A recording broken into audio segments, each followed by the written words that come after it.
Amigo assinante da TV Brusque, estamos voltando com o programa Estúdio Mais, o programa de Irlei Silva, aqui na TV Brusque, entrevistando o ex-prefeito Paulo Écio. Paulo Écio, que poderá ser candidato no próximo ano em função de uma decisão monocrática do Supremo Tribunal Federal e que absolveu ele e o Farinha daquelas acusações que lhe afastaram da Prefeitura de Brusque há quase 2 anos atrás. Agora ele fala para a gente a respeito desses fatos, desse acontecimento recente e, naturalmente, da possibilidade dele se candidatar no próximo ano. Ele que hoje é um pré-candidato dentro do PT, naturalmente até pela sua liderança. É um prazer tê-lo aqui, Paulo, no programa. Obrigado pela oportunidade de voltar aqui ao teu programa, na TV Brusque, de poder conversar contigo, matar a saudade minha em relação ao espaço, a vocês, e também conversar com os nossos telespectadores a respeito de tudo o que aconteceu, vem acontecendo e certamente acontecerá aí no próximo período. Bom, você teve um período de silêncio, né? Literalmente um silêncio, um afastamento da mídia, um afastamento até da política, digamos assim, depois do fato ocorrido do seu afastamento da Prefeitura de Brusque. Isso foi proposital ou foi estratégico ou talvez por conta do fato de você não estar mais como prefeito, você não ser mais o prefeito, você continuava trabalhando dentro do Partido dos Trabalhadores, mas não aparecendo tanto? Qual foi a razão? É um conjunto de situações, na realidade, né? Não há, acho que todo ser humano que sofre uma violência que eu sofri, como eu sofri, meu grupo político sofreu aqui na cidade, o sofrimento é muito grande, porque eu sempre falava e continuo falando que a dor da injustiça só sabe quem sente o que é a dor da injustiça.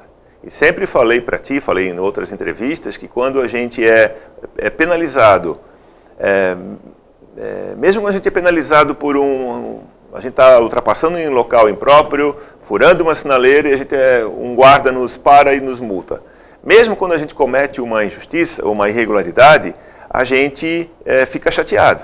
Agora vocês imaginem a gente ser punido por algo que nunca foi considerado crime em lugar nenhum do Brasil. E tu é punido da forma mais violenta, da forma mais drástica possível, que é te afastar de um local onde tu foi eleito pelo voto de 55% da população, praticamente, tu perder a possibilidade de disputar eleições por 8 anos e tu ainda ser desobrigado a pagar uma multa. Então essa foi a pena que eu recebi. E logicamente que nós, mesmo em junho de 2017, completou 1 ano que houve o recurso que nós interpusemos para o Tribunal Superior Eleitoral, da decisão que confirmou então aquela decisão. E nós recorremos, demorou 1 ano para o ministro Gilmar Mendes, que é o presidente do Tribunal Superior Eleitoral, dizer se acatava ou não acatava o nosso recurso, porque para o recurso ir para o Supremo Tribunal Federal, o presidente do Tribunal Superior Eleitoral precisa receber. O Gilmar Mendes não recebeu o nosso recurso e daí, em decorrência disso, a gente interpôs um outro recurso. Fomos esgotando todas as possibilidades de recurso cabíveis. E daí chegou ao Supremo Tribunal Federal e o ministro que fez a análise do nosso caso entendeu de forma monocrática que a ilegalidade da decisão da Justiça Catarinense e da Justiça Federal, da Justiça Eleitoral, era tão violenta, tão flagrante, que monocraticamente ele decidiu pela nulidade da decisão do Tribunal Regional Eleitoral e da decisão do Tribunal Superior Eleitoral, mantendo a decisão aqui do juiz eleitoral de Brusque, Dr. Edemar Leopoldo Schlesser, que à época, em 2012, quando os meus adversários à época haviam ajuizado essa ação, entendeu que não havia qualquer resquício de ilegalidade no ato praticado, né? Então, tu imaginas, a gente é afastado por um ato ilegal. Então, o ser humano sente. Ao mesmo tempo, eu retornei desde o ano passado para as minhas atividades na Unifeb. Esse ano eu estou completando 20 anos, completei dia 1º de março 20 anos de Unifeb. Então, retornei para lá, o meu ambiente de trabalho passou a ser outro, o meu ambiente de trabalho passou a ser universidade, Então é natural que eu não estava mais circulando nos ambientes onde eu sempre circulei, na qualidade de prefeito, mas eu jamais abandonei a política, né? Continuei participando ativamente do meu partido, né? Nas atividades, nas reuniões, nos eventos, enfim, e, enfim, eu te confesso que nem acreditando mais em qualquer decisão da justiça. Para mim isso já estava resolvido, não acreditava mais. Acho que hoje eu, como qualquer brasileiro, está com uma descrença grande na justiça. Eu acho que a partir do momento que a justiça se mete na política, ela perde a isenção, perde credibilidade. E hoje a gente está vendo muito os tribunais brasileiros envolvidos na política, e isso não é bom para a democracia. Então, esse meu afastamento, esse meu recuo, foi em função desse conjunto de situações. Bom, falou-se até na possibilidade de você deixar o Partido dos Trabalhadores, ou de receber convites de algum outro partido político. Em algum momento você chegou a ser procurado por alguma liderança de algum partido aqui em Santa Catarina, te convidando para deixar o PT? Ou em algum momento isso passou pela tua cabeça? Para dizer que eu não recebi convite, um partido pequeno, um dos pequenos partidos, nesse período, um presidente estadual me procurou, enfim, né? Mas, de fato, nunca cogitei da possibilidade de trocar de partido, né? Veja, porque assim, eu faço sempre a pergunta para a população, tá? Me indique qual o partido. Qual é o partido que eu poderia ir? Qual é o partido que não existem problemas? Me conta, me diz. Qual é o partido? PMDB? Não, né? Estás brincando. PSD? Não tem problema o PSD? PP? PSDB? PDT? PCdoB? Todos eles, de um jeito ou de outro, de vez em quando aparecem ali nas manchetes nacionais, nos problemas, né? Então eu sempre digo assim, ó, que quem faz os partidos são as pessoas, são os homens e as mulheres que o integram. E eu, da forma como eu posso, eu sempre procurei honrar o espaço político e o espaço partidário que eu atuei de lei. E eu acho que as minhas ações, desde o momento que eu fui deputado estadual e depois prefeito, eu sempre procurei mostrar uma forma minha ou uma forma do meu grupo político que a gente entende que é fazer política. Então, o problema não está nos partidos, o problema está nas pessoas. E eu não tenho essa pretensão de fazer mudança partidária, né? Até ontem encontrei um amigo, ele disse que, olha, eu vou ser candidato a vereador. Eu falei, por qual partido? Ele disse, olha, nem sei, é que eles estão mudando tanto de nome agora, e eu nem sei mais qual é o partido que eu estava, nem sei mais qual é o partido. E, de fato, os partidos todos estão trocando de nome, né? O PMDB está sendo chamado de Movimento Democrático Brasileiro, voltando a se chamar como foi lá nos tempos belos do valoroso MDB da redemocratização, né? E assim tantos outros. O PP parece que está virando Podemos agora, enfim, todo mundo está mudando de nome, né? E para que se muda de nome de lei? A gente sabe, para tentar iludir o povo, fazer de conta que é uma coisa nova, que aqui são só puros que estão aqui, castos que estão aqui, e vamos começar tudo do zero aqui, quando a gente sabe que isso não é real. Então, assim, eu procuro honrar o espaço político onde eu atuo, né? Existem os problemas, e em todas as organizações existem problemas, e que os problemas sejam apurados com isenção pela justiça, os culpados, depois do devido processo legal, sejam efetivamente punidos, e que a construção continue ocorrendo por parte de quem está naquele respectivo espaço partidário. Então eu não tenho pretensão de mudança de partido político, em nenhum momento isso passou pela minha cabeça.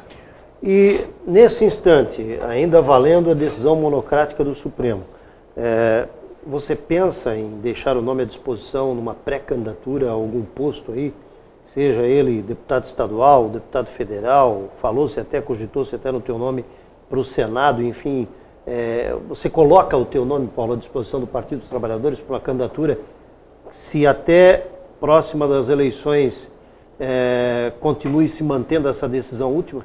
Eu acho interessante porque essa observação, eu tenho observado que alguns jornalistas têm fazendo, momentaneamente está liberado, quando não havia a decisão que me liberou, em nenhum momento me diziam está momentaneamente afastado, momentaneamente liberado. Né? A decisão da justiça neste momento é esta. Né? Então eu preciso só fazer esse paralelo porque eu fiquei 2 anos e meio, muitas vezes ouvindo o meu nome nas matérias, que era o prefeito cassado. Ninguém falava prefeito momentaneamente cassado. E agora inventaram, com todo respeito, tá? Eu não fostes o primeiro a falar isso, mas o prefeito é momentaneamente liberado. Ora, existe recurso, beleza? O jogo não terminou ainda. Mas por que essa diferença de tratamento? Né? Por que a diferença de tratamento? Por que antes não era momentaneamente afastado, agora é momentaneamente liberado? Né? Então, recolocada essa situação, que muito me machuca, certo? Recolocada essa situação, lógico que eu estou à disposição do meu partido para ser candidato. Não definimos ainda a posição que vai ser esse jogo. Né? Ano que vem nós temos eleição para deputado estadual, federal, senador, governador, presidente da República, enfim, a eleição geral. Então, aqui no Estado, eu fui bem claro com as lideranças do meu partido que eu estou à disposição. Eu estou à disposição de um projeto coletivo.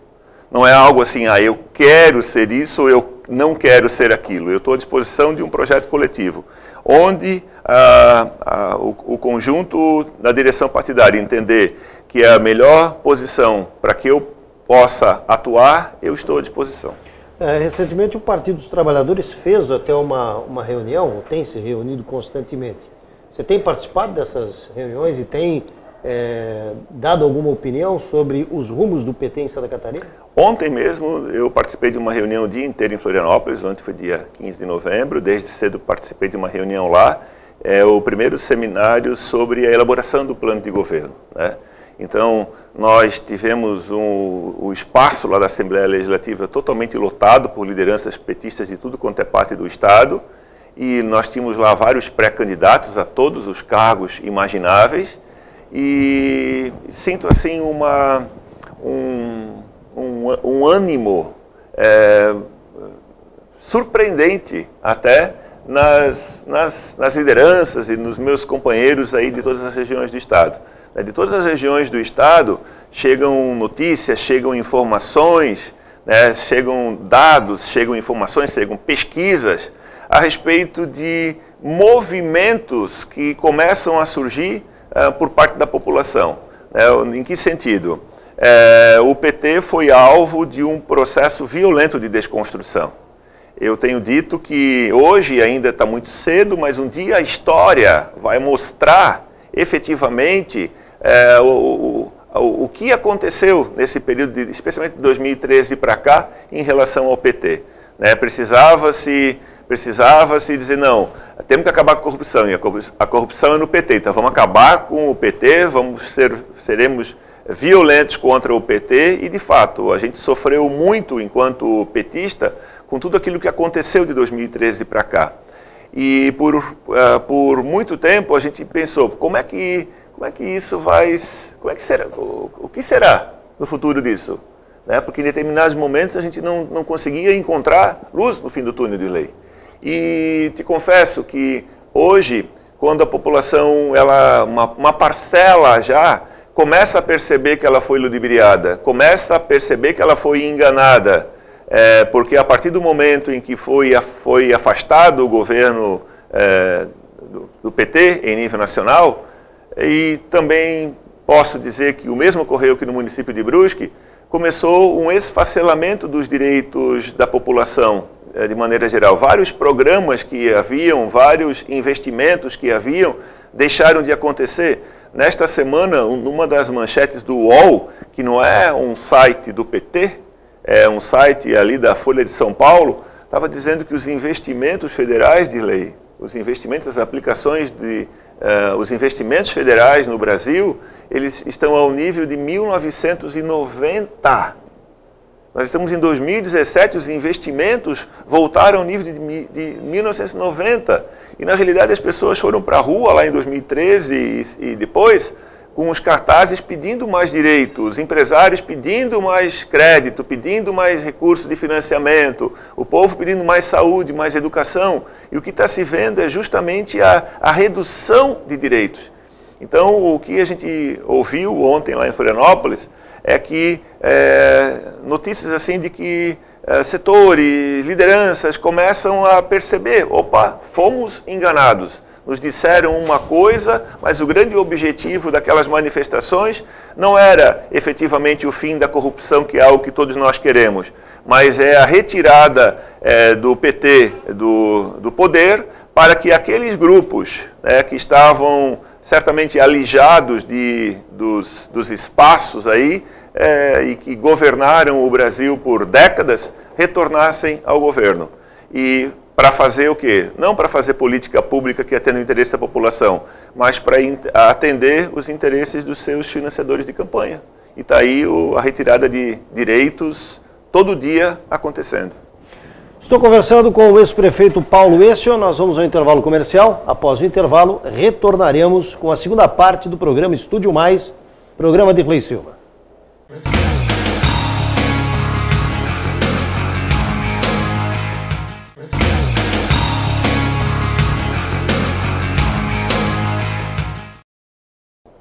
Eu sou Dirley Silva e nós estamos voltando aqui com o Estúdio Mais, programa da TV Brusque, conversando hoje com o ex-prefeito Paulo Êcio.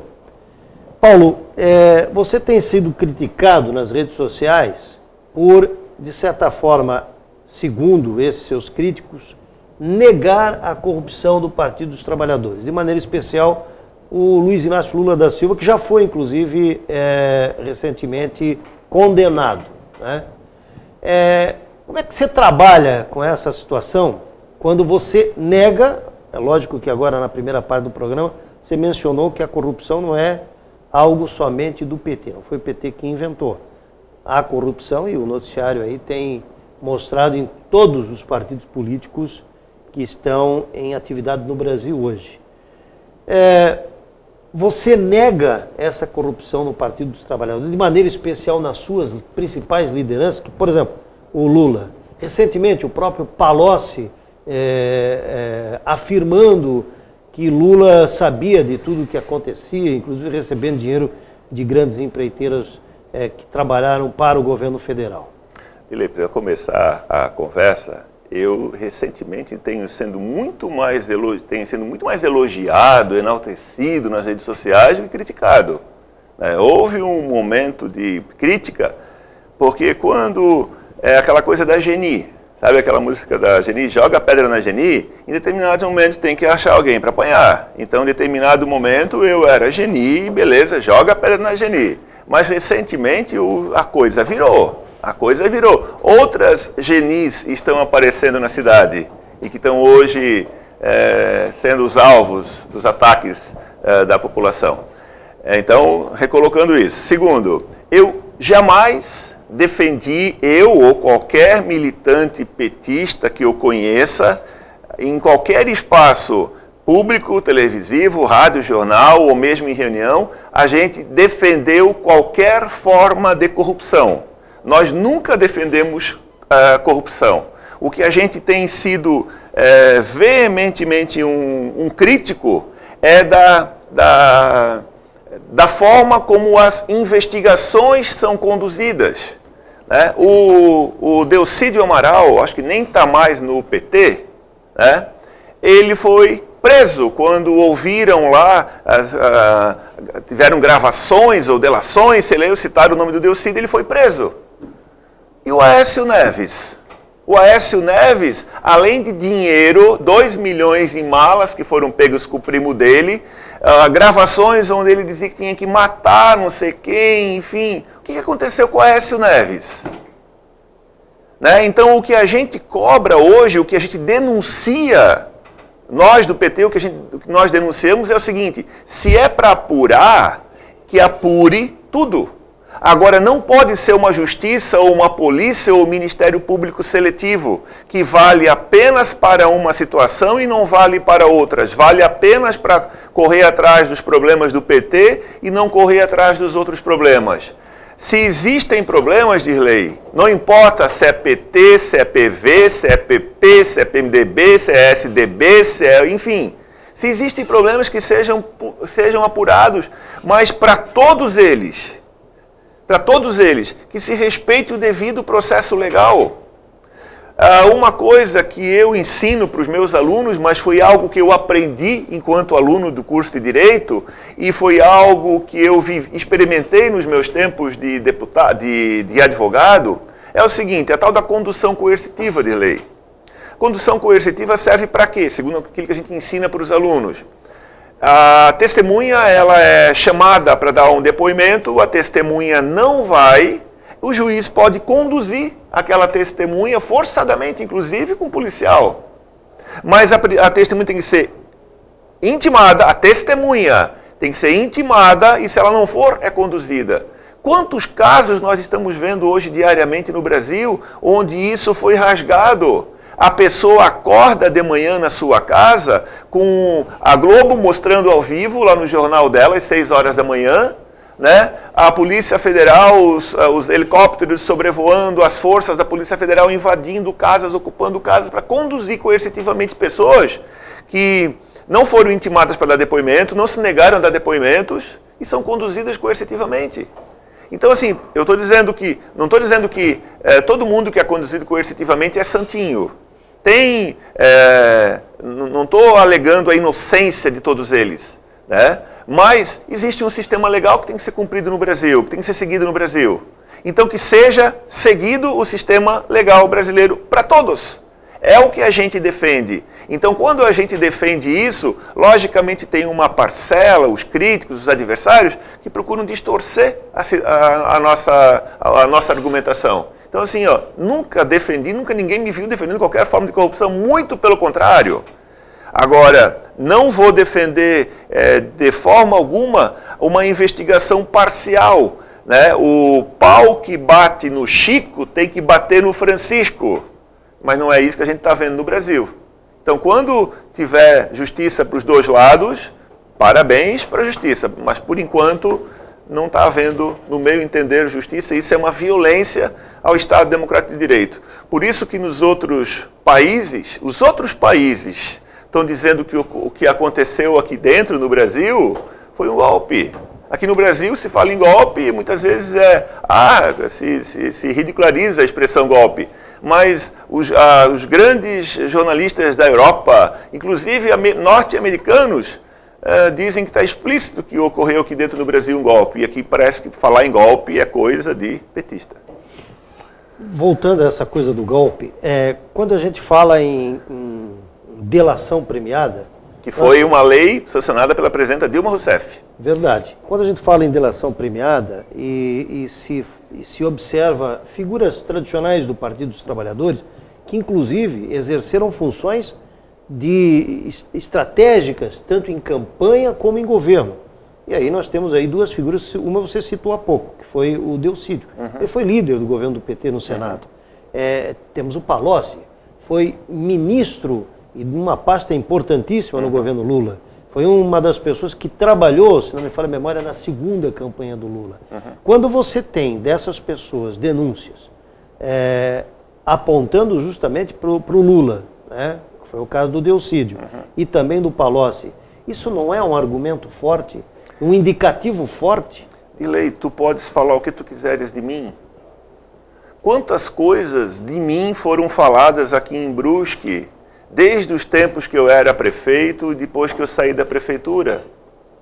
Quantas pessoas disseram que eu sou proprietário de coberturas em tudo quanto é canto do litoral catarinense, que eu sou proprietário de prédios, que eu saí da prefeitura com um carro cheio de dinheiro, que levei o dinheiro não sei para onde, né? Comentários em relação à minha vida particular, que eu não estava mais morando em Brusque, eu não estava mais com a Beth, estava vivendo com outra pessoa fora da cidade. Não é pelo fato de terem falado isso que isso é verdadeiro? Mas não é diferente, Paulo? Não é diferente. Não foi contigo foram boatarias. É boatarias, mas nesse caso específico... Uma delação premiada, a JEF, a JBF, agora os irmãos Wesley e Joesley, isso está sendo pedagógico para o Brasil. Está sendo mostrado que eles foram, foi o Ministério Público Federal organizou a sequência de como que eles deveriam fazer a delação. Como deveriam fazer a delação, e neste caso, inclusive, Dirley, como o alvo, um dos alvos ali seria o próprio atual presidente da República. Como é que poderia se pegar o atual presidente da República, né? E a gente tem ouvido várias histórias também que a senha para que haja a delação, para que seja aceita a delação, porque não basta simplesmente a pessoa querer delatar, ela tem que delatar aquilo que o Ministério Público ou a Polícia Federal querem ouvir. Então, quando tem alguém que apresenta uma delação e que vai delatar e que não delata o Lula, a delação não é aceita. E nós tivemos vários casos de delações, que houve a delação, que não foi aceita a delação porque não delatou o Lula. Daí a pessoa percebeu, ou alguém disse para ela, olha, aqui da cadeia só sai se delatar o Lula. Daí o cara vai e delata o Lula. Então, assim, uma delação não pode ser considerada uma prova isolada. Se há a delação tem que ser comprovada por documentos. Então, quando, havendo documentos, havendo prova de cometimento de irregularidades, de ilegalidades, daí a delação fecha com a argumentação, a delação fecha com as provas. Agora, o que a gente está vendo, pelo menos até esse momento, e o que vem à tona de lei, são delações, são blá blá blá, são falas, as mesmas fofocas. A mesma boataria que eu fui alvo aqui, eu considero hoje uma boa parte das delações. A não ser que as informações não tenham chegado para a população ainda, porque só chega para a gente, através dos veículos de comunicação, as delações ou matérias jornalísticas, manchetes jornalísticas. Tanto é que na condenação do Lula pelo Moro, a crítica que os juristas, inclusive existe um livro recentemente lançado no Brasil, com mais de 150 juristas fazendo a crítica à sentença da condenação do ex-presidente Lula, é que não existem provas, existem as delações. Alguém falou, mas não existe prova daquela fala. Então, assim, se houve o cometimento de irregularidades, se houve desvio por parte de quem quer que seja, pode ser do Lula, pode ser da Dilma, pode ser do Aécio, pode ser de quem quer que seja. Mas nós temos um sistema legal que tem que ser seguido. Não é porque alguém vem e fala que a justiça tem que considerar aquilo, né? E algo interessante, né, que eu de novo volto. Existem as delações em relação ao Lula. E ele está condenado. E existe a prova dos 2 milhões, a mala dos 2 milhões do Aécio.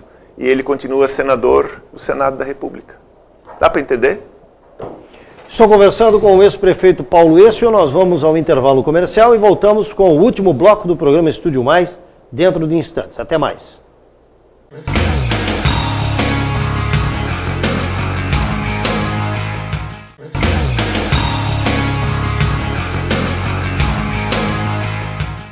Muito bem, de volta com o programa Estúdio Mais, programa de Dirley Silva, aqui conversando com o ex-prefeito Paulo Écio.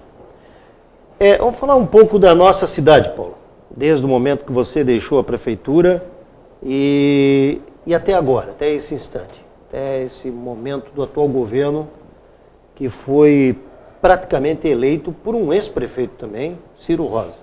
Todos falam, todos dizem, a maioria das pessoas analisa, isso não é científico, né? É pela observação que a vitória de Jonas e Ari foi em função do ex-prefeito Ciro Rosa. Né? Como é que você está analisando o quadro político de momento em Brusque com essa atual administração? O PT, que na última eleição conseguiu fazer um vereador apenas, o Tuta, né? Esse resultado da eleição, Paulo, do ano passado, da eleição para o Legislativo de Brusque, foi, na tua avaliação, uma consequência dessa situação nacional do Partido dos Trabalhadores? E como é que se analisa isso agora para os próximos anos aí de mandato na Câmara e também a política em Brusque? A minha análise, de fato, do resultado das eleições do ano passado é exatamente esse. Existia, naquele momento, o foco era o PT estava envolvido com corrupção, o PT é isso, o PT só tem bandido, só tem ladrão, era o que as pessoas ouviam. Então, os candidatos do PT, eles sofriam essa rejeição não pelo aspecto local, porque o governo local de lei sempre foi muito bem avaliado. Semana passada alguém veio me passar uma informação de uma pesquisa que foi feita quando nós fomos saídos da prefeitura em 2015, e que naquele momento nós tínhamos uma aprovação beirando aos 70% de aprovação. Então, assim, qual é o governo que em 2015 tinha uma avaliação desse porte? De 2013 para cá, todos os governos começaram a ter suas avaliações reduzidas. Então, nós tínhamos uma grande avaliação. E o que eu posso dizer do atual governo? Posso dizer o seguinte: então, ele, de fato, teve naquele momento a força do ex-prefeito, que é uma liderança política importante da cidade, da sua forma, mas é uma liderança política importante, que abraçou aquela candidatura. O candidato também, na época, o atual prefeito, pelo fato de ser médico do sindicato, o médico ele tem uma outra relação com as pessoas, e a saúde já foi para o imaginário popular, o médico vai dar conta da saúde, enfim. Então houve uma conspiração de fatores a favor, embora que é importante dizer que 60% do eleitor não votou no atual governo. Então é um governo que não tem densidade, digamos, de povo, porque mais do que a metade da população não votou nesse governo. Então tem uma fragilidade em termos de apoio popular. E lógico que quando um governo inicia, e a gente sabe, porque já teve ali naquele espaço, sabe das dificuldades que tem um governo. Então, assim, seria muita irresponsabilidade e até deselegância da minha parte, nos primeiros 6 meses, começar a apontar problemas do grupo que está governando. Mas já nós estamos no 11º mês. Estamos no 11º mês do primeiro governo. Lembro que no nosso primeiro ano de governo de lei, nós estávamos chegando a esta altura do campeonato com uma aprovação próxima a 80% no primeiro ano de governo. Normalmente as pessoas dizem que a lua de mel, ela vai até os 3 primeiros meses do governo. A nossa lua de mel com a população foi praticamente o primeiro ano, porque a gente chegou fazendo transformações. A gente pegou uma cidade destruída administrativamente, também do ponto de vista da natureza. A gente foi fazendo o que podia ser feito, a gente foi melhorando a questão do serviço público municipal, a frota municipal foi comprada, uma frota maravilhosa no primeiro ano de governo, os servidores públicos tiveram reconhecimento no primeiro ano de governo, então houve uma estruturação, a cidade começou a receber carinho, limpeza, enfim, e isso foi caindo no gosto da população, né? E o que a gente percebe do atual governo de lei, a gente percebe um imobilismo, me parece uma falta de vontade de trabalhar, um desinteresse de trabalhar. Eu não consigo conceber, eu já falei isso lá para ti no teu programa de rádio, não consigo entender o que passa na cabeça de um administrador, como é que ele consegue dar conta de tocar uma cidade como Brusque trabalhando meio período. É impossível. Isso aqui não é uma birosca, isso aqui não é uma cidadezinha do interior que pode ser administrada algumas horas por dia. Cara, a gente deixou uma enormidade de convênios assinados, especialmente com o governo federal, para diversas obras, e que isso demanda trabalho 24 horas por dia, não só do prefeito de lei, mas de toda a equipe da prefeitura. Então, assim, nós temos hoje prefeito, vice-prefeito e secretários que trabalham meio expediente. O servidor trabalha, mas o servidor não foi ele que decidiu que quer trabalhar meio expediente. Né? E o que é grave também, no meu ponto de vista, é o seguinte: beleza, é para trabalhar meio expediente, e o salário? Por que o salário não está reduzido também do prefeito, do vice-prefeito e dos secretários proporcional ao tempo trabalhado de lei? Não estou falando do servidor, porque, repito, o servidor não tem governabilidade, não é o servidor que decide reduzir a carga horária, é o prefeito que reduz. Poxa, o salário é para 8 horas, eles trabalham meio período e estão recebendo o salário integral. Tem alguma coisa de errada. Acho até que seria algo para uma ação do próprio Ministério Público, essa investigação. Né? Então, assim, só que esse expediente reduzido torna reduzida toda a ação na prefeitura. A gente sai na rua e vem gente reclamar sobre a questão da saúde. Antes, Paulo, eu ia no posto de saúde, eu ia lá para pegar 11 medicamentos. Não tinha 1 ou 2, mas eu voltava com pelo menos 9 para casa. Hoje, quando eu vou buscar medicamento no posto de saúde, se eu sair com 1 dos 11 ou 12, eu tenho que sair feliz. Um exame de sangue que a pessoa ia no posto de saúde e saía com a requisição para ir no laboratório e fazer. Hoje está demorando 4 ou 5 meses para um exame de sangue de lei. As creches, ano que vem, né, uma parcela das creches não vai mais ter turno integral, vai ter meio período só de turno. Né? Enfim, a redução não é só de jornada, a redução está sendo no trabalho, a redução está sendo nas políticas públicas. Então, assim, é um governo que me parece que não tem apreço ao trabalho, não tem interesse ao trabalho. O próprio prefeito já por diversas vezes andou dizendo por aí, eu estou aqui mesmo porque eu fui colocado, né, eu estou aqui, não queria estar aqui, eu queria estar fazendo outra coisa, mas como fui colocado. Ontem ainda, em Florianópolis, eu ouvi de alguém que ouviu isso. Né? Então, assim, poxa, quando a gente está tocando algo, tu aqui tocando o teu programa, eu tocando as minhas aulas, cada um tocando a sua profissão, cara, a gente tem que fazer isso com entusiasmo, com paixão, com determinação, porque senão a coisa não vai para frente. E ainda mais uma cidade, sob todos os seus aspectos. Né? Então, enfim, é um governo reduzido. É o que eu posso resumir a minha visão sobre o atual governo municipal. Nesse programa, o seu nome foi mencionado, do Partido dos Trabalhadores, perdão, não o seu nome, Partido dos Trabalhadores, que seria o causador hoje da situação da CODEB, que inclusive tem foi aprovado um projeto de lei pela dissolução da CODEB. Lá na Rádio Cidade, Paulo, você mencionou que a CODEB no teu governo não foi extinguida, não sei se é essa a palavra que se poderia colocar, por razões de deixar caducar, parece que foi isso que você colocou, certas dívidas da CODEB, que são dívidas tributárias. Né? Essa foi a estratégia e você se sente responsável, o teu governo se sente responsável pela situação da CODEB que esse governo encontrou agora? De forma alguma. Quando nós encontramos a CODEB era um amontoado de dívidas. Segundo o ex-prefeito. A CODEB era um amontoado de problemas, a CODEB era um amontoado de ausência de prestação de contas. Tanto é que o próprio Tribunal de Contas de Santa Catarina, num parecer, eu só não recordo se foi ainda antes de 2008 ou após 2008, houve a recomendação para que a CODEB de fato fosse extinta. Que esse modelo de gestão não cabia mais para os dias atuais. E eu lembro que eu estive lá no Tribunal de Contas, inclusive na época acompanhado do administrador da Anvi, para que a gente tentasse, junto lá com os técnicos do Tribunal de Contas, encontrar um jeito para que houvesse a extinção dessa empresa. Né?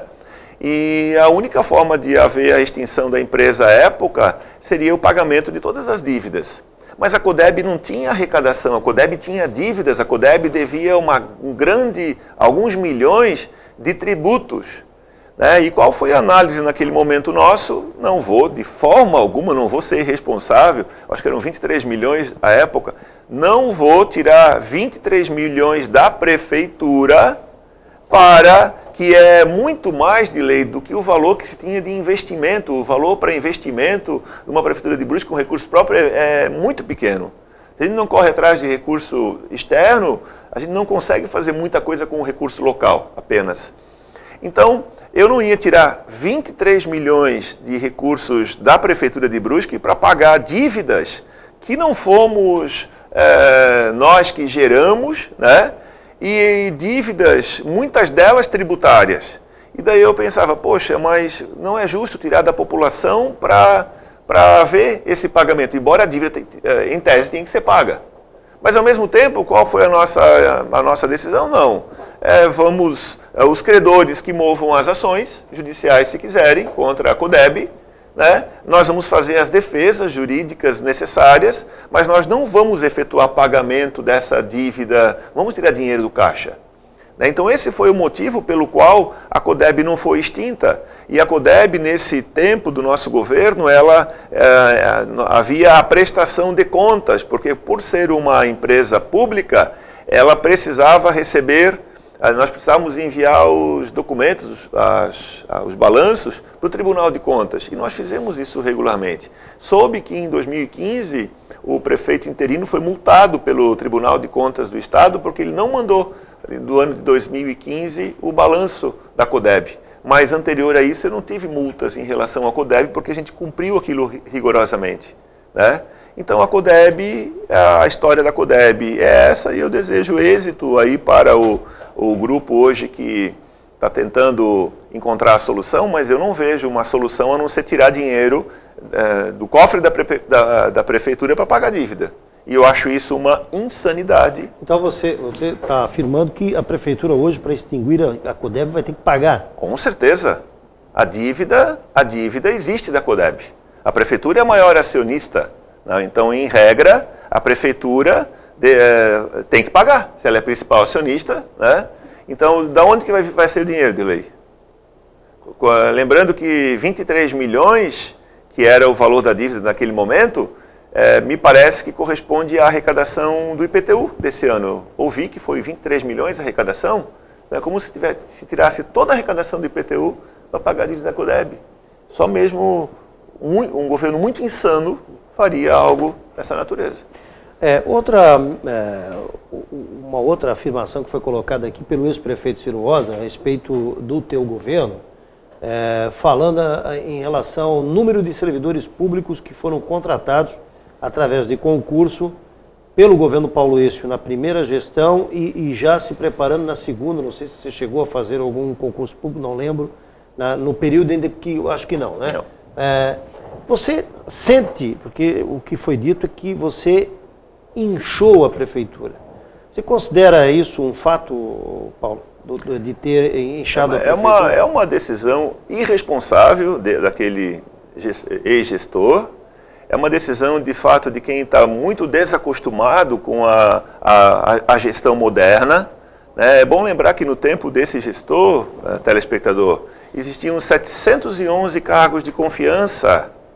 711 cargos que o prefeito podia botar quem ele quisesse, independentemente da qualificação, independentemente se o cara fosse trabalhar ou não fosse trabalhar, o prefeito nomeava quem ele quisesse. E quando a gente assumiu a prefeitura em 2009, no primeiro ano nós reduzimos de 711 cargos para 240 e tanto. Foi praticamente um terço dos cargos é que permaneceram, né?